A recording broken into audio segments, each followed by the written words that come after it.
प्यारे साथियों नमस्कार। कैसे हैं आप सभी प्यारे दोस्त। उम्मीद करता हूं बहुत ही अच्छे होंगे, शानदार होंगे, स्वस्थ जबरदस्त जिंदाबाद होंगे। और एक बार जल्दी जल्दी से क्लास में आ जाओ। सभी प्यारे दोस्त कैसे हैं आप? सभी प्यारे साथी आएंगे क्लास में, बताएंगे क्या क्लास एकदम प्रॉपर तरीके से चल पा रही है। आज की क्लास में प्यारे साथी ब्लड रिलेशन को हम लोग शुरू करने जा रहे हैं।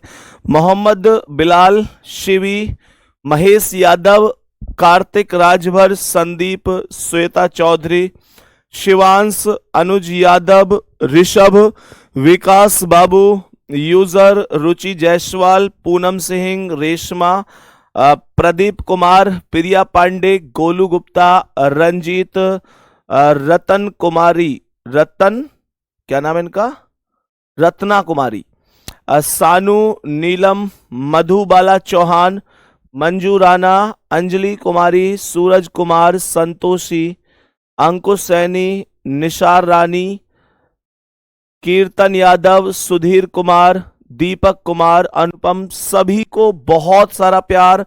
सभी के लिए वेरी गुड मॉर्निंग। तो चले एक बार सेशन को प्रारंभ किया जाए। बड़े प्यारे प्यारे से क्वेश्चन आज हम यहाँ डिस्कस भी करेंगे, बिल्कुल बेसिक से चीजों को समझने की कोशिश भी करेंगे। और blood relation most important topic है। आप ऐसे समझ सकते हैं कि ऐसा शायद कोई एग्जाम नहीं है जहां यहां से क्वेश्चन ना पूछा जाए। हर एक एग्जाम में यहां से क्वेश्चन बनता ही बनता है। तो सबसे पहले पढ़ते हैं ब्लड रिलेशन के बेसिक कॉन्सेप्ट को। सबसे पहले जानते हैं ब्लड रिलेशन के एक सीधे सीधे से कॉन्सेप्ट को। ब्लड रिलेशन जिसे हम लोग रक्त संबंध के नाम से जानते हैं। रक्त संबंध अर्थात खूनी रिश्ता, खूनी रिश्ता, सही है। तो सभी प्यारे साथी आएंगे एक बार जल्दी से आएंगे एक बार मेरे सभी प्यारे दोस्त। तो मैंने यहां पर बोला कि मेरे भाई आपको दो बातें याद रखनी है। आपको इसमें दो बातें याद रखनी है। आपको एक याद रखना है जनरेशन, आपको एक याद रखना है जनरेशन, और दूसरा आपको याद रखना है जेंडर। जनरेशन आपको याद रखना है और जेंडर आपको याद रखना है। बात समझ में आ गई? कोई दिक्कत परेशानी तो नहीं है यहां तक? तो मैंने सवाल में क्या बोला? सवाल में मैंने कहा एक आपको जनरेशन याद रखना है और दूसरा आपको याद रखना है जेंडर आपको याद रखना है। दोनों की अगर मैं तुलना करूं तो इसका मतलब आपको जो चीजें याद रखनी है वो ऐसे याद रखनी है कि जनरेशन अर्थात आपको पीढ़ी याद रखनी है, पीढ़ी आपको याद रखनी है। मेरे प्यारे दोस्त आप अपने घर में एक बार देखिएगा, आपको सारी चीजें सबके सब लोग एक पीढ़ी के थोड़े ही ना मिलेंगे। सबके सब लोग एक पीढ़ी के नहीं मिलेंगे। भैया ब्लड रिलेशन कभी समझ में नहीं आया, आप ही आखिरी सहारा हो।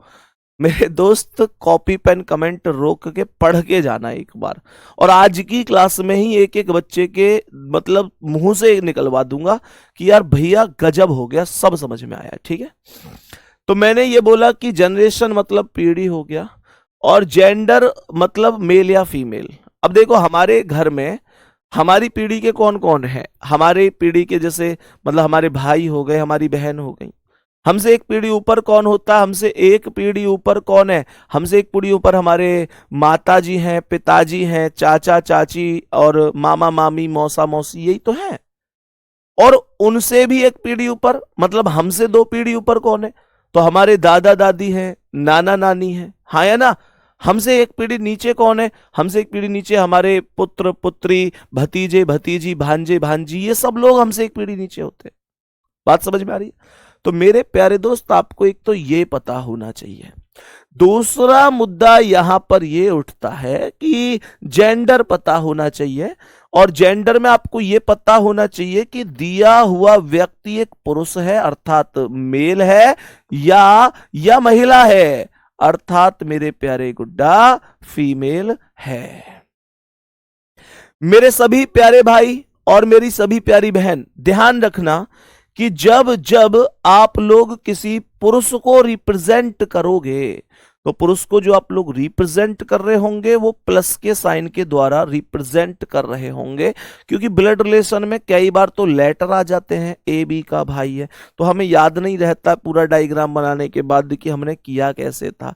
दूसरा मुद्दा यहां पर यह उठता है कि यार हमको ना कई बार ऐसा होता है कि ब्लड रिलेशन में नाम ऐसे कॉमन होते हैं जो महिला और पुरुष दोनों का नाम है। ऐसे नाम बताओ चलो मुझे कमेंट में, जो महिला भी हो सकती है पुरुष भी हो सकती है, ऐसे नाम होते हैं ना? बिल्कुल होते हैं। तो मैंने कहा महिला के लिए आप माइनस का साइन लगा रहे होंगे। इतना काम आपको याद रखना है, इतना काम बहुत जरूरी है। अब इससे भी ज्यादा जरूरी काम क्या है उसे आओ मेरे साथ समझो। जैसे आपसे कह रहा है कि ए बी का भाई है, आपसे कह रहा है ए बी का भाई है, A is brother of B. इसका हमें डायग्राम बनाना है। हमें कहना है कि ए बी का भाई है, कैसे बनेगा बताओ जल्दी से। बहुत बढ़िया, बहुत बढ़िया। कैसे बोलेंगे ए बी का भाई है, कैसे बनेगा डायग्राम? तो देखो सबसे पहले दो बातें याद रखो। ए भाई है यानी प्लस है, पुरुष है। दूसरा भाई है तो समान पीढ़ी का व्यक्ति होगा। जैसे ए भाई है तो ए प्लस हो गया, और बी का भाई है तो बी के बराबर में हो गया। लेकिन बी कौन है? बी इसका भाई है या बहन है? बी का जेंडर इस लाइन से डिसाइड नहीं हो सकता। तो मैंने कहा ए बी का भाई है तो ए प्लस है, लेकिन बी कौन है इस बारे में कुछ भी कहा नहीं जा सकता। बात बराबर हो गई यहां तक? बहुत बढ़िया। अगर आप लोग ये शुरू की 10 मिनट बहुत ध्यान से आपने देख लिया ना, तो आप कभी भी कोई क्वेश्चन गलत नहीं करोगे। सुनो ध्यान से, मैंने क्या बोला? मैंने बोला ए बी की बहन है। मुझे डायग्राम बनाना है कि ए बी की बहन है। ये डायग्राम कैसे बनेगा कोई बता सकता है? भैया बड़ा सिंपल है। ए बहन है तो ए माइनस है, और बी की बहन है तो समान पीढ़ी में आएगी, क्योंकि बहन है। तो हमने कहा ए बहन है तो माइनस हो गई, और ए बी की बहन है, ए बी की बहन है तो ए बी के बराबर में आएगी। पर बी कौन है? बी इसका भाई है या इसकी बहन है, मैं इस बारे में कुछ नहीं कह सकता। क्या बात समझ में आ रही है? क्या बात समझ में आ रही है मेरे प्यारे दोस्तों? आगे सुनेंगे। मैंने कहा कि अगर आपसे कहता है कि ए बी की पत्नी है, आपसे कह रहा है कि ए बी की पत्नी है, तो मेरे प्यारे दोस्त क्या बोलेंगे? कह रहा है ए बी की पत्नी है, तो जो पत्नी होती है वो क्या हमसे एक पीढ़ी ऊपर होती है? क्या हमसे एक पीढ़ी ऊपर होती है? नहीं ना। पत्नी भी तो हमारी ही पीढ़ी में होती है। तो बड़ा स्पष्ट मेथड है कि ए बी की पत्नी है तो ए माइनस होगी, और बी की पत्नी है तो बी के बराबर में ही आएगी, बी के बराबर में ही आएगी। लेकिन यहां पर एक बात ध्यान से सुनना, ध्यान देना, इस चीज पर फोकस करना। मुझे ये बताओ कि ये डायग्राम और ये डायग्राम एक जैसा है कि नहीं? एक जैसा है जी, बिल्कुल एक जैसा है। तो इसका मतलब तो यह हुआ कि आप बहन का डायग्राम बना रहे हैं या पत्नी का डायग्राम बना रहे हैं, उनमें कोई अंतर ही नहीं रहा। अंतर होना चाहिए था, और अंतर होना चाहिए था इसका मतलब सुनेंगे ध्यान से।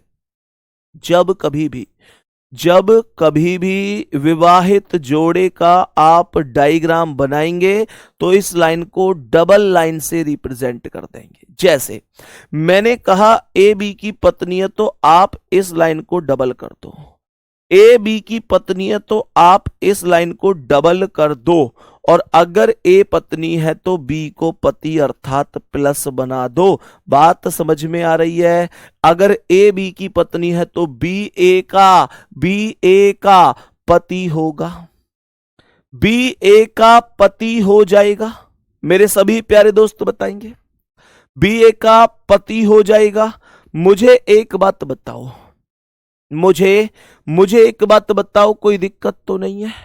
मैंने आप लोगों से बोला कि ऐसा मत करना कि यार देखो बी का जेंडर इसलिए डिसाइड कर दिया कि एक महिला है तो दूसरा पुरुष होगा, एक महिला है तो दूसरा पुरुष होगा कि नहीं होगा, एक महिला है तो दूसरा पुरुष ही होगा।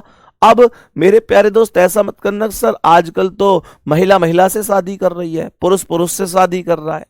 भाई वो तगड़े आदमी हैं, उनका तोड़ नहीं है, लेकिन हमको माहौल क्लास में थोड़ा विश्व रिकॉर्ड के हिसाब से बनाकर चलना है। ठीक है, तो यहां अगर एक महिला है तो दूसरा पुरुष ही होगा। जो कर रहा है बहुत बढ़िया है, अभी तो देखना क्या क्या होगा, अभी तो कलयुग की शुरुआत हुई है, अभी कलयुग धीरे धीरे धीरे धीरे रफ्तार पकड़ेगा, अभी तो बहुत तगड़े तगड़े नमूना सामने आएंगे, तुम देखना। मेरे प्यारे साथी यहां तक बात समझ में आ गई, तो देखेंगे आगे बढ़ेंगे, आगे बढ़ेंगे। अच्छा इंसान है यार, बताओ मेरी समझ में नहीं आ रही, आदमी आदमी पे ही दिल आ गया।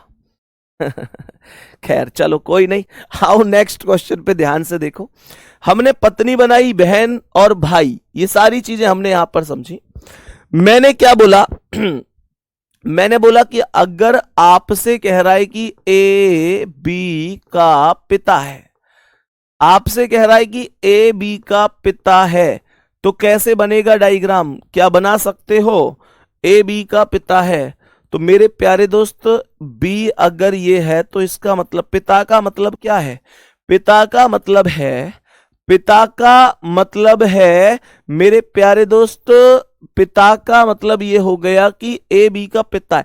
पिता हमसे एक पीढ़ी ऊपर होता है, पिता हमसे एक पीढ़ी ऊपर होता है। कह रहा है ए बी का पिता है तो बी से एक पीढ़ी ऊपर ए हो गया, और ए पिता है तो प्लस हो गया। ए बी का पिता है तो ए बी से एक पीढ़ी ऊपर हो गया। कोई डाउट तो नहीं है इसमें, कोई दिक्कत या परेशानी तो नहीं है इसमें, बात समझ में आ रही है? आगे बढ़ते हैं, आगे बढ़ते हैं, ध्यान से सुनेंगे। लेकिन बी इसका बेटा भी हो सकता है और इसकी बेटी भी हो सकती है, यह भी ध्यान रखना।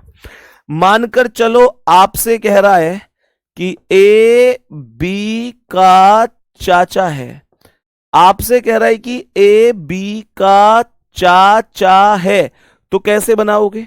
आपसे कह रहा है चाचा है, तो देखो चाचा कौन होता है, डायरेक्ट ऐसे मत करना कि बी के ऊपर ए रख दो और कह दो कि ए चाचा हो गया, ऐसा मत करना।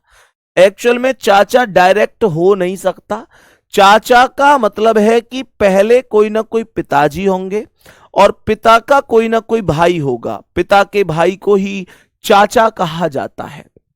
तो बी के कोई ना कोई पिता होंगे और उन पिता का कोई ना कोई भाई होगा, तब मैं कहूंगा कि ए बी का चाचा है। क्या बात कंफर्म है? एक बार थम्स अप करेंगे जल्दी से। मैंने यहां पर सीधा सीधा क्या बोला? मैंने यहां पर बोला बी के कोई ना कोई पिता है, बी के कोई ना कोई पिता है, बी के कोई ना कोई पिता है और उनके भाई का नाम ए है, उनके भाई का नाम ए है। मेरे प्यारे साथी बी के पिता का भाई ए है और पिता के भाई को चाचा कहा जाता है। क्या बात यहां तक बराबर है? कोई समस्या तो नहीं है? मैंने आगे नेक्स्ट कॉन्सेप्ट में क्या बोला? मैंने बोला कि ए बी के नाना है। मैंने क्वेश्चन में बोला कि जो ए है वो बी के नाना है। बताओ जल्दी से, ए बी के नाना है, नाना कैसे बनाओगे? नाना कैसे बनाओगे? नाना का डायग्राम बताओ। नाना कौन होता है बताएंगे जल्दी से, सभी प्यारे दोस्त बताएंगे जल्दी से। तो मैंने यहां पर क्या बोला? मैंने यहां पर बोला ए बी के नाना है, तो बी के कोई ना कोई कौन होंगे? बी की भाई नाना कौन होते हैं? नाना होते हैं, नाना होते हैं, नाना होते हैं मम्मी के पापा। तो इसका मतलब ए बी के नाना है तो बी के कोई ना कोई मम्मी होंगी और मम्मी के पापा ए होंगे, तब कहूंगा कि ए बी के नाना है, तब कहूंगा कि ए बी के नाना है। बी की कोई ना कोई मम्मी है और मम्मी के पापा ए हैं तो नाना हो जाएंगे। दादा होते तो फिर बी के ऊपर एक प्लस होता, यानी पिता के पिता होता। बात बराबर समझ में आ रही है मेरे प्यारे गुड्डा? अगर आपसे कह रहा है, आपसे कह रहा है कि ए बी की बहू है, आपसे क्वेश्चन कह रहा है कि बताओ ए बी की बहू है, तो कैसे बनाओगे इसका डायग्राम? ए बी की बहू है, तो बहू का मतलब ऐसे बिल्कुल ना समझें, बहू का मतलब ऐसे ना समझें कि पत्नी की बात कर रहा है। कुछ लोग बहू को पत्नी मान लेते हैं, है ना, वो कहते हैं, उन्हें गाना सुन लेते हैं ना, तने कौन कहे बहू कारे की मैं खाल काट दूं, ऐसे करके एक गाना है। तो वो चीज नहीं लानी है यहाँ। ये ऐसा नहीं है कि भाई फलाने की बहू जा रही है, तो ये गांव की सी भाषा यहाँ पे यूज करके हम लोग मतलब बहू को पत्नी मान लें, है ना, वो कह देते हैं, ठीक है। हालांकि बहू का जो अर्थ है ना, बहू का जो अर्थ है वो है पुत्र वधू। बहू का जो अर्थ है वो पुत्र वधू है। बात समझ में आ रही है? तो मैंने यहां पर क्या बोला? ए बी की बहू है, तो इसका मतलब क्या है? बी के कोई ना कोई बेटा होगा, बी के कोई ना कोई बेटा होगा, बी की बहू है, ए बी की बहू है, तो बी के कोई ना कोई बेटा होगा और बेटा की पत्नी ए होगी, तभी कहूंगा कि ए बी की बहू है। मैंने कहा बी के कोई ना कोई बेटा होगा और बेटा की पत्नी ए होगी, तभी तो भाई हमारे बेटा की पत्नी ही तो हमारी बहू होगी, पुत्र वधू जिसे कहा जाता है। आगे बढ़ो गुड्डा। मैंने आप लोगों से कहा कि अगर क्वेश्चन बन रहा है कि ए बी का दामाद है, क्वेश्चन यहां पर बन रहा है कि ए बी का दामाद है, तो कैसे कहोगे? अब पहले माइंड में ये सोचो कि दामाद कौन होता है। मेरे सभी प्यारे दोस्त बताएंगे दामाद, दामाद जल्दी से बताएंगे। ए बी का दामाद है, तो दामाद कौन होता है? दामाद होता है, दामाद होता है जो हमारी बेटी का पति होता है। बात समझ में आ रही है? हमारी बेटी का जो पति होता है वो दामाद होता है। तो बोलेंगे कि ए बी का दामाद है, यानी बी के कोई ना कोई बेटी है और बेटी का कोई ना कोई पति है जिसका नाम है ए, और ए बी का दामाद है, तो ये प्लस हो गया। मैंने कहा ए बी का दामाद है, तो बी की बेटी का पति है, ध्यान देना, बी की बेटी का पति है ए, तो ए बी का दामाद होगा बेटी का पति। बात बराबर हो गई। मेरे प्यारे साथी मुझे आप बताएंगे, क्वेश्चन आपसे कह रहा है कि ए बी का साला है, क्वेश्चन कह रहा है ए बी का साला है, कैसे बनेगा जल्दी बोलो। क्वेश्चन कह रहा है ए बी का साला है, कैसे बनेगा डायग्राम? जल्दी से जवाब देंगे। ए बी का साला है, बोलेंगे सभी प्यारे साथी। संतोष चौधरी बिल्कुल उसको डिस्कस करेंगे, बिल्कुल अभी क्वेश्चन मिला नहीं है, बताओ जल्दी से। मैंने उसे चेक किया था, क्वेश्चन मुझे जो एक्चुअल क्वेश्चन है वो नहीं मिल पाया, तो मैं वो मिक्स हो जाते हैं ना सारे क्वेश्चन, तो एक बार उसे मैंने कल ढूंढा भी था, तो मैं उसे आज फिर से ढूंढूंगा। मैं उसे कल आपको डिस्कस कर दूंगा, अगर आज मिल गया तो परेशान नहीं होना है, ठीक है ना। बताओ भाई जल्दी से, मैंने क्या कहा, सवाल ध्यान से सुनेंगे। ए बी का साला है, साला कौन होता है? साला होता है जो पत्नी का भाई होता है, तो इसका मतलब बी का साला है, तो बी की कोई ना कोई होगी क्या पत्नी, बी की कोई ना कोई पत्नी होगी, तो बी उसका पति होगा। पत्नी मतलब विवाहित जोड़ा, विवाहित जोड़ा मतलब ये डबल लाइन हो गई।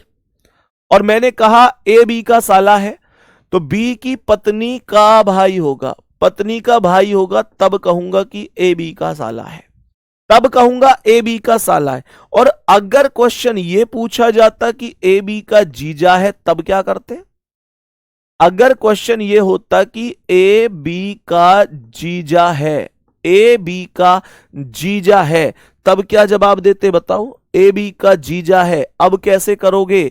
ए बी का जीजा है, मैंने कहा ए बी का जीजा है, तो सवाल यहां पर क्या कह रहा है, ध्यानपूर्वक सुनेंगे। मैंने यहां पर बोला कि ए बी का जीजा है, तो मेरे प्यारे दोस्तों बी की बहन का पति ही तो है, बी की कोई ना कोई बहन है। जीजा होता है जीजी का पति, जीजी का पति, जीजी मतलब बहन का पति जीजा, तो बी की कोई ना कोई बहन है और उसके पति ए है, तभी मैं कहूंगा कि ए बी का जीजा है, तभी मैं कहूंगा कि ए बी का जीजा हो जाएगा। प्यारे साथी, क्या ये बात समझ में आ रही है? मैंने आप लोगों से क्या बोला? क्वेश्चन मानकर चलो बनता है कि ए बी का चचेरा भाई है। सवाल करा है ए बी का चचेरा भाई है, यानी कहने का अर्थ है कि ए बी के चाचा का बेटा है। सवाल करा है ए बी का चचेरा भाई है, ए बी का चचेरा भाई है, A is cousin of B, A B का चचेरा भाई है। तो कैसे बोलोगे? कैसे बोलोगे मेरे प्यारे गुड्डा, कैसे बोलोगे? आप लोग बोलोगे कि बी अगर ये है तो बी के कोई ना कोई पापा होंगे, बी के कोई ना कोई पापा होंगे, हमें नहीं पता उनका नाम क्या है। मैंने कहा बी के कोई ना कोई पापा होंगे। भाई चचेरा भाई कौन है? चाचा का बेटा। चाचा कहां से आए? जो पापा के भाई हुए। तो देखो बी के कोई ना कोई पापा होंगे, बी से जस्ट ऊपर जो प्लस है इसका मतलब वो बी के पिताजी हैं, और उनके भाई होंगे कोई ना कोई, हमें नहीं पता उनका भी क्या नाम है। यानी पापा के कोई ना कोई भाई होंगे, पापा के भाई मतलब चाचा होंगे, और इस चाचा का बेटा ए होगा। तभी तो मैं कहूंगा कि ए बी का चचेरा भाई है। बात समझ में आई? एक बार थम्स अप करो। ओवरऑल सारी चीजें समझ में आई? अगर आपको इतना समझ में आ गया तो क्वेश्चन तो कोई मायने रखता ही नहीं है। बहुत आराम से सीख पाओगे, बहुत आराम से, बहुत अच्छी तरह से। एक एक कॉन्सेप्ट को बहुत बढ़िया तरीके से मैं सिखाऊंगा। मेरे सभी प्यारे दोस्त बताएंगे जल्दी से, सभी प्यारे साथी जल्दी से बताएंगे। मेरे सभी प्यारे दोस्त ध्यान से समझना। मैंने कहा कि ए बी का चचेरा भाई है, बी के पापा का भाई यानी चाचा का बेटा चचेरा भाई होगा। क्वेश्चंस पर चल रहे हैं, एक बार जल्दी से बोलेंगे। तैयार हैं आज के सेशन के लिए? जल्दी से बोलेंगे। आज के सेशन में पहले क्वेश्चन की ओर चलूं? बोलो भाई जल्दी जल्दी।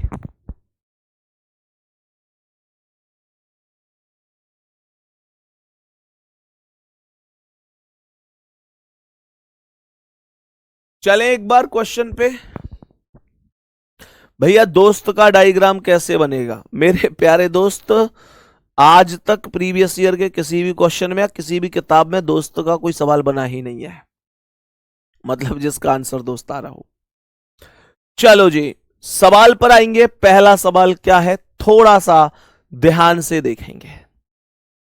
क्वेश्चन क्या है, एक बार क्वेश्चन को ध्यान से समझने की कोशिश करेंगे।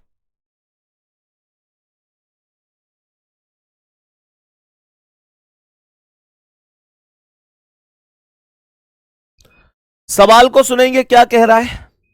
अब एक एक क्वेश्चन को इतना प्यार से समझाऊंगा कि तुम लोग खुद कहोगे कि भैया आज तक तो समझ में नहीं आया था पर अब हर चीज समझ में आने लगी है। देखो कैसे। सवाल कह रहा है कि पी आर की बहन है। सवाल पर ध्यान दो। सवाल कह रहा है कि पी आर की बहन है। तो मैंने कहा पी बहन है तो माइनस हो गई, सबसे पहली बात। बहन है तो माइनस, आर की बहन है तो आर के बराबर वाली पीढ़ी में आएगी, कोई डाउट नहीं है।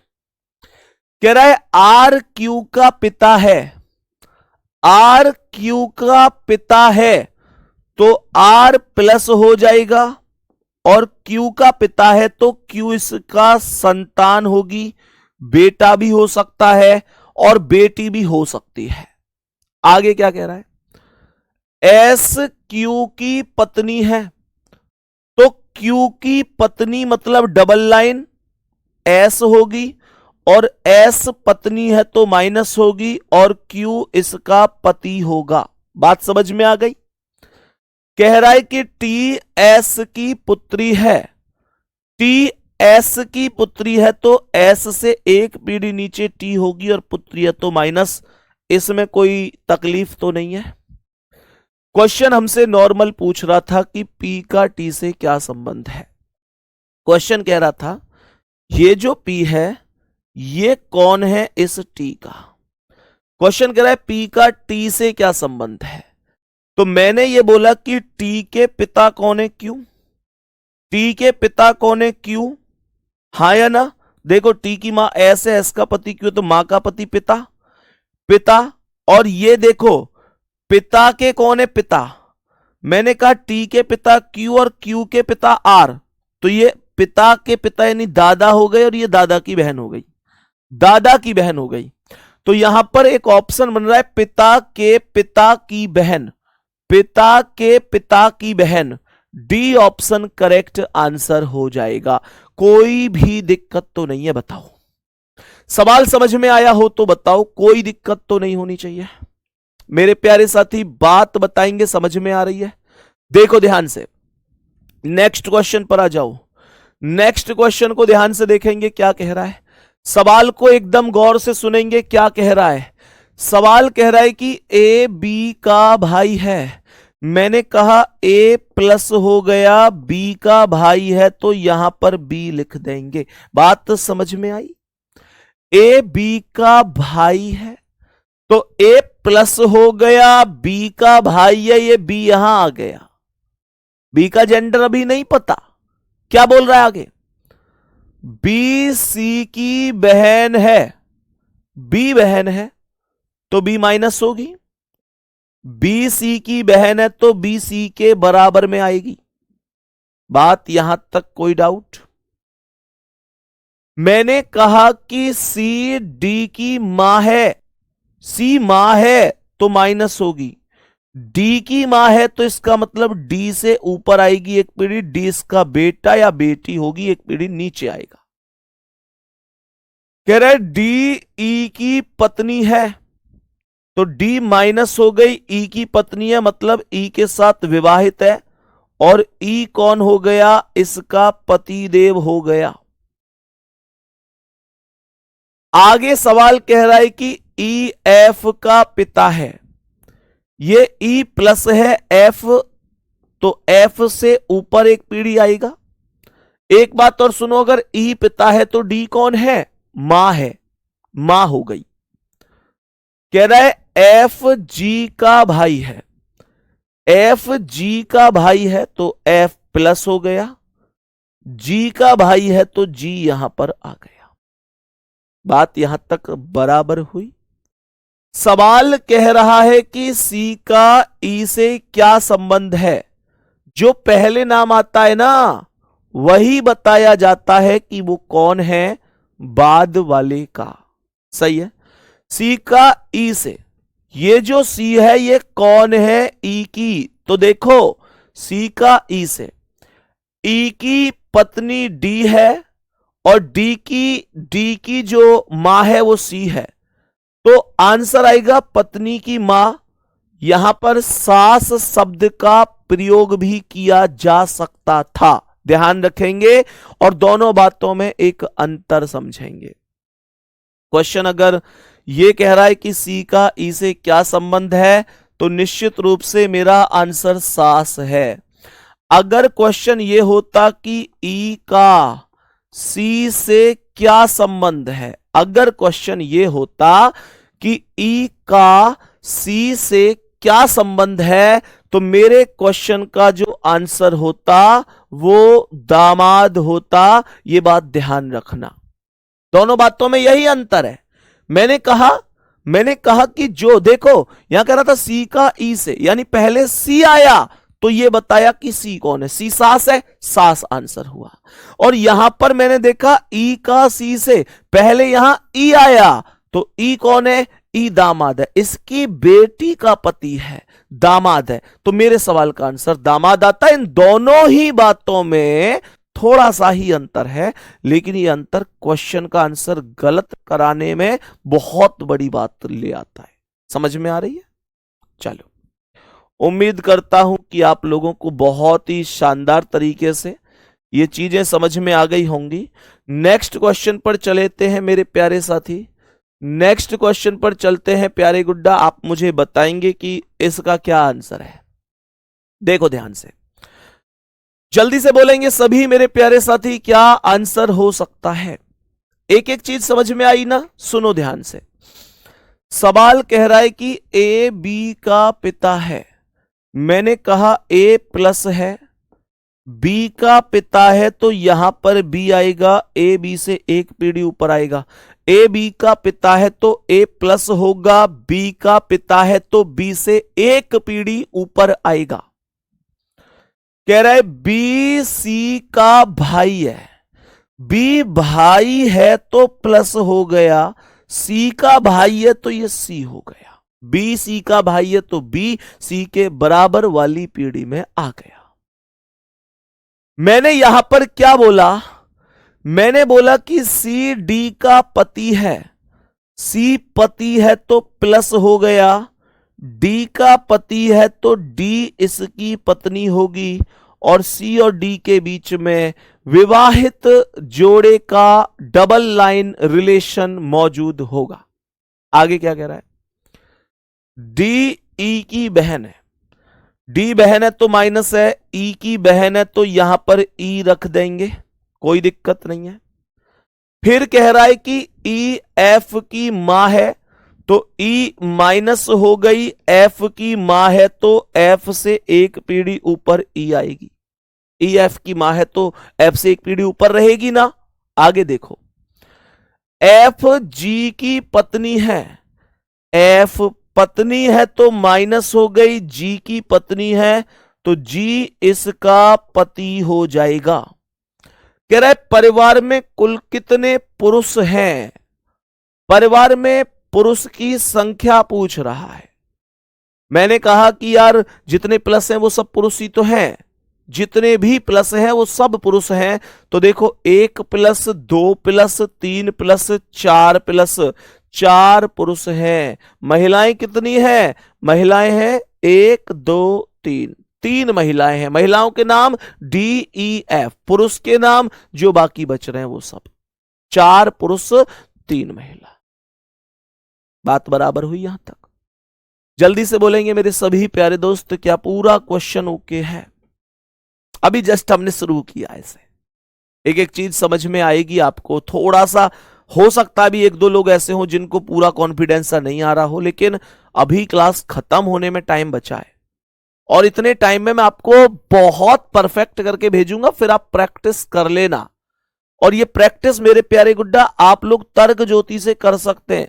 ऐसा भी नहीं है कि आपको ये खरीदनी ही पड़ेगी अब। हाँ ठीक है, अगर कोई व्यक्ति ये चाहता है कि नहीं भाई मुझे हार्ड कॉपी में किताब ही चाहिए तो आप ले सकते हैं। बाकी मैंने ध्यान आप सबका रखा है। अगर कोई ऐसा है कि मैं नहीं खरीद पाऊंगा, मेरे पास रुपए नहीं है, तो मेरे प्यारे दोस्त मैंने उस केस में ऐसा नहीं देखा कि मैं आपसे कह के उसे खरीदवाने के लिए व्यवस्था करूं। मैंने उन बच्चों के लिए फ्री में पीडीएफ प्रोवाइड करवा दी है आप लोगों के लिए। आप लोग देखोगे, जो रीजनिंग पर क्लिक करोगे तो टॉपिक लिस्ट में सबसे ऊपर किताब ही आपको दिख रही होगी। तो वहां से प्रैक्टिस करो, परफेक्ट करो अपने आप को। बात समझ में आ रही है? बाकी बिल्कुल परेशान होना ही नहीं है कैसे भी। 1 जनवरी से तो किताब का सॉल्यूशन भी हम लोग शुरू करने जा रहे हैं। 1 जनवरी से मैं किताब का सॉल्यूशन भी आप लोगों को करवाने वाला हूं। कहने का मतलब यह है कि रीजनिंग में अगर जान ना लगाई तो फिर बेकार है। मार्च में आपका एग्जाम है, जनवरी और फरवरी में आप एक अलग लेवल पर देखेंगे, रीजनिंग में एक अलग लेवल पर देखेंगे आप लोगों के लिए पूरा 100% देते हुए। मेरे प्यारे गुड्डा, मैं आप लोगों के लिए एग्जाम से पहले ये किताब पूरी सॉल्व करवाने जा रहा हूं। किताब आप लोग खरीद सकते हैं, खरीद लो। नहीं खरीद सकते बिल्कुल मत खरीदो, किताब आपके पास ऑलरेडी है पीडीएफ के तौर पर। दूसरी बात, मैं आप लोगों को 500 प्रश्न भी सॉल्व करवाने जा रहा हूं।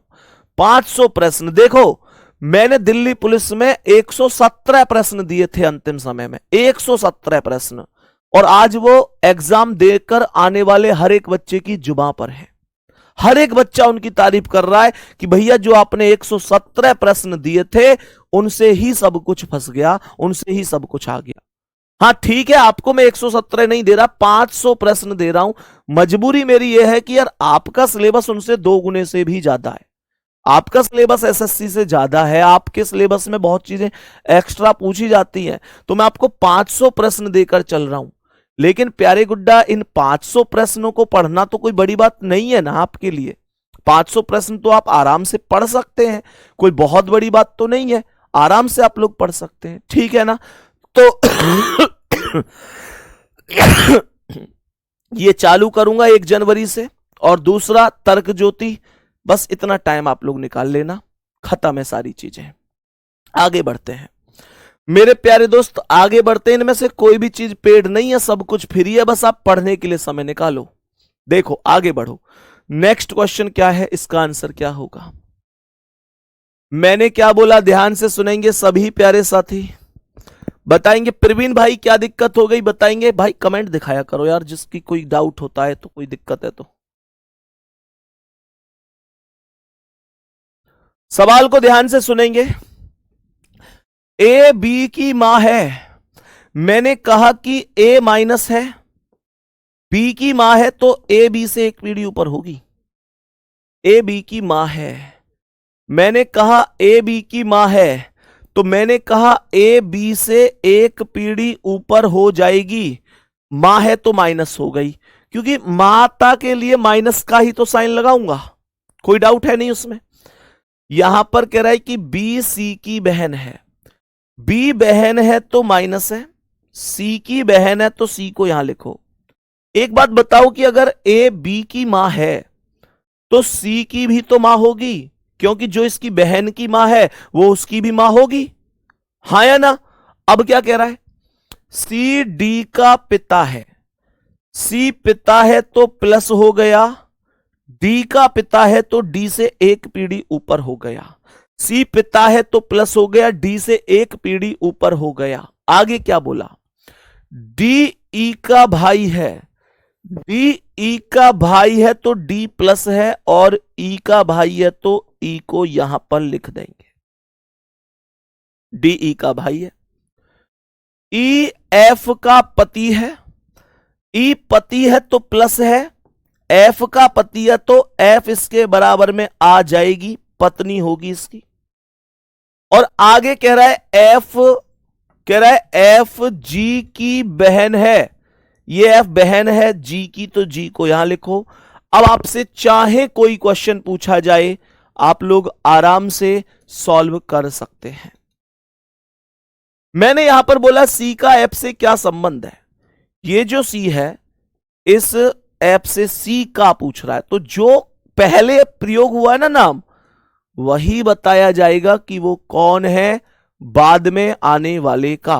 तो यहां क्या बोलेंगे, इसका एफ का ये कौन है, पति, एफ का ये कौन है, पति, और पति की मां कौन है, पति का पिता कौन है, सी।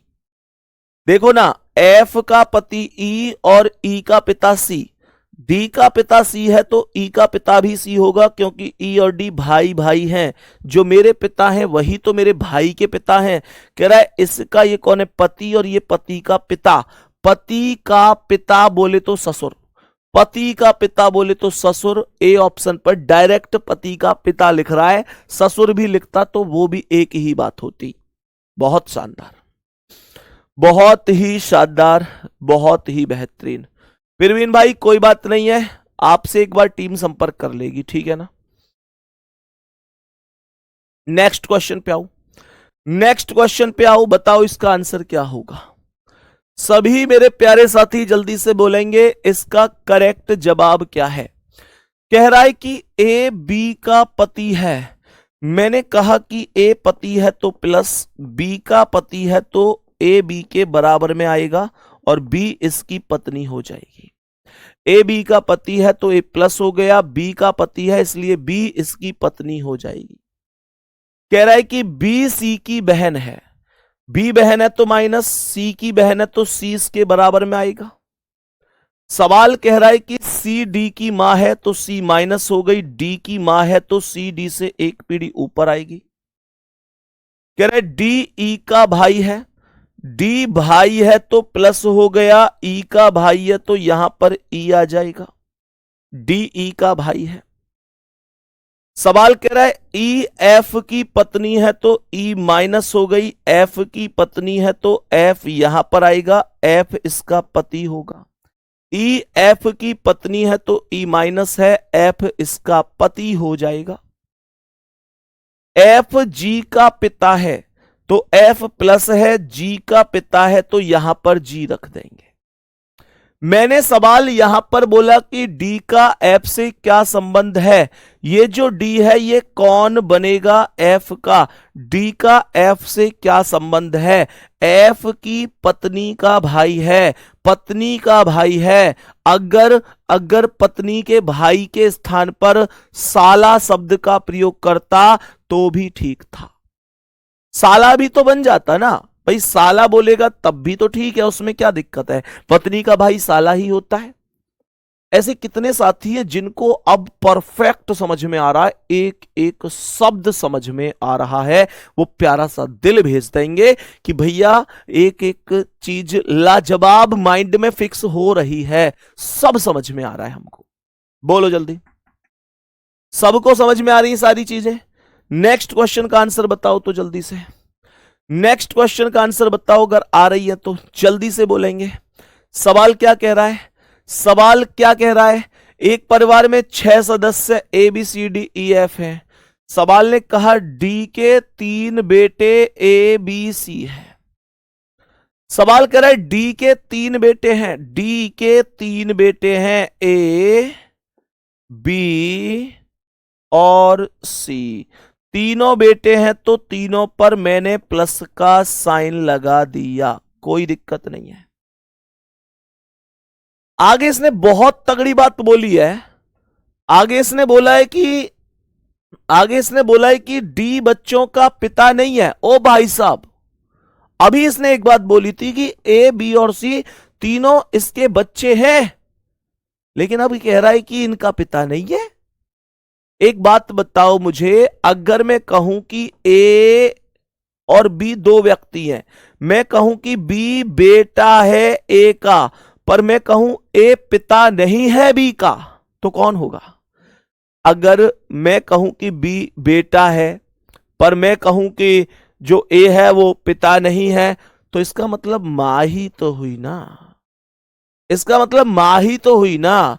तो मेरे प्यारे दोस्त, इसका मतलब है कि ए बी सी इसके बच्चे हैं और डी बच्चों का पिता नहीं है, तो पिता नहीं है तो मां हो जाएगी, हाँ या ना। सवाल कह रहा है बी का एक बेटा ई है, बी का एक बेटा ई है तो ई प्लस हो जाएगा। बी का एक बेटा ई होगा तो ई प्लस होगा। सी की एक बेटी एफ है तो सी की बेटी का नाम एफ होगा। और क्वेश्चन हमसे पूछ रहा है कि बी एफ से किस प्रकार संबंधित है। ये जो बी है ये कौन, बी पहले बी का नाम आया है तो आपको बताना है कि बी कौन है। तो मेरे प्यारे साथी ऐसे समझो ना, ये एफ का पिता सी और सी का भाई बी, तो पिता का भाई चाचा या ताऊ ही तो होगा। सी ऑप्शन राइट है, इंग्लिश में अंकल होगा, चाचा या ताऊ करेक्ट जवाब हो जाएगा।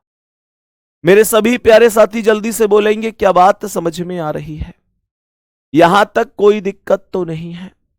सभी प्यारे साथी बताएंगे जल्दी से, क्या बात यहां तक समझ में आई, कोई दिक्कत या परेशानी तो नहीं है। नेक्स्ट क्वेश्चन पर बढ़ो, बताओ इसका आंसर क्या है।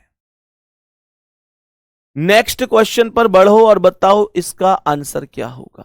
क्या कह रहा है सवाल, सवाल ने कहा है कि एन एम की पत्नी है, एन पत्नी है तो माइनस होगी और एम की पत्नी है तो एम इसका पति हो जाएगा। एन एम की पत्नी है तो एन माइनस है, एम इसका पति हो जाएगा। सुनो ध्यान से, ए आर की बहन है। कभी कभी आपको एक ऐसे शब्द बीच में आएंगे, ऐसे शब्द बीच में आएंगे जो डायग्राम में अभी कॉमन नहीं है। जैसे आपने एन को एम की पत्नी बनाया पर ए आर की बहन है, ए और आर का भी आपने कोई प्रयोग नहीं किया, तो आप इसमें उलझना नहीं कि ये बिल्कुल टेंशन लो कि यार ये तो आया ही नहीं है। आप इसको स्किप करके आगे बढ़ जाओ, इस लाइन को स्किप कर दो, ये कॉमन लेकर जरूर आपके सामने नतमस्तक करेगी। देखो कैसे कह रहा है, एस एन की मां है तो एन से एक पीढ़ी ऊपर एस होगी और माँ है तो माइनस होगी। एस एन की माँ है तो एन से एक पीढ़ी ऊपर होगी और माँ है इसलिए माइनस बोलूंगा। मैंने क्या बोला? मैंने बोला के एम का भाई है, एम के बराबर में के आएगा और के भाई है तो प्लस हो जाएगा। के एम का भाई है, के प्लस हो गया। आर एन का बेटा है तो एन से एक पीढ़ी नीचे आर आएगा और आर बेटा है तो प्लस हो जाएगा।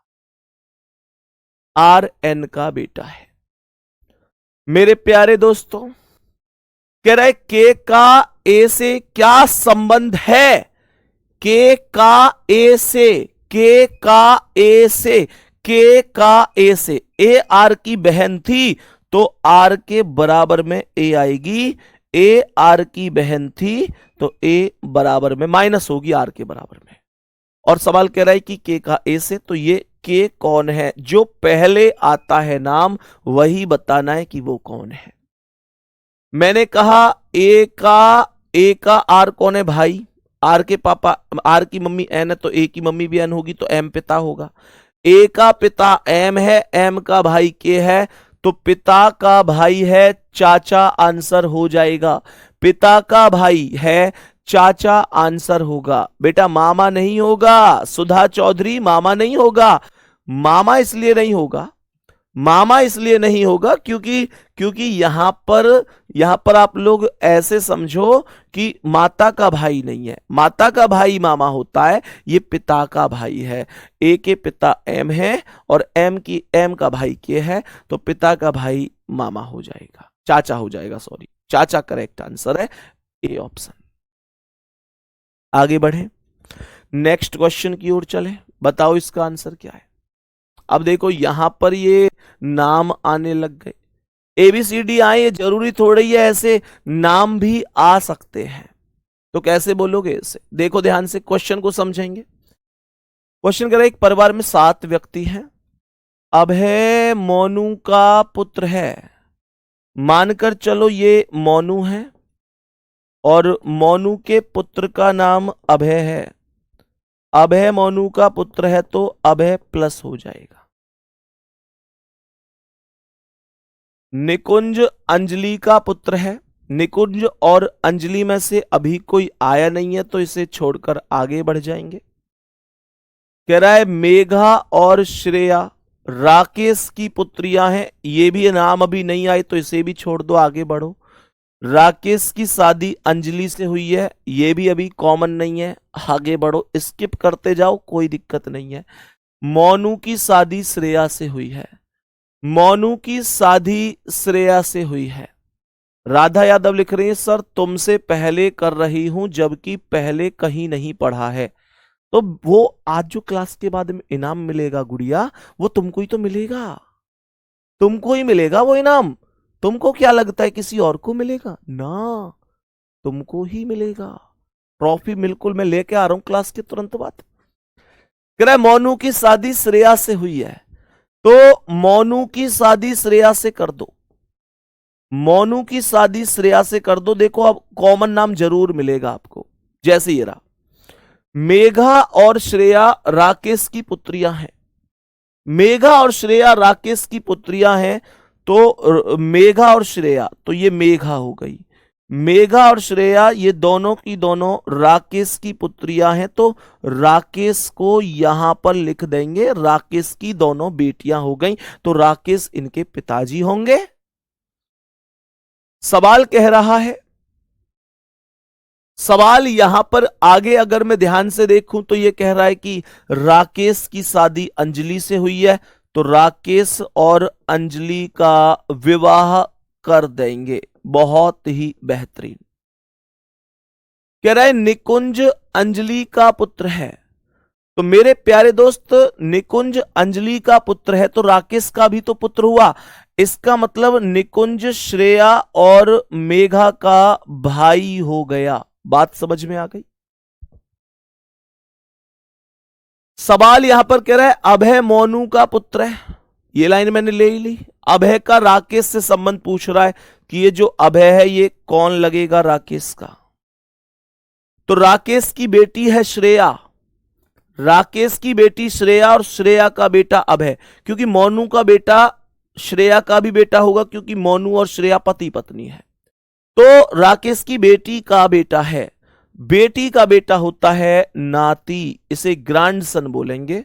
मेरे प्यारे साथी कहीं कहीं देवता शब्द भी बोल देता है, कहीं कहीं पोता शब्द भी बोल देता है, मतलब ग्रैंडसन यानी मैटरनल ग्रैंडसन है ये, लड़की का लड़का है। बात समझ में आ गई, लड़की का लड़का है, ठीक है।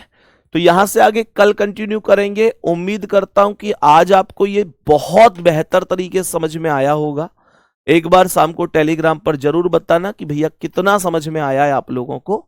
बाकी मिलते हैं आपसे अगली क्लास में। देखो सबसे मेन चीज बताऊं, सबसे मेन चीज ये है कि आप लोग ना रिवीजन भी करते चलना।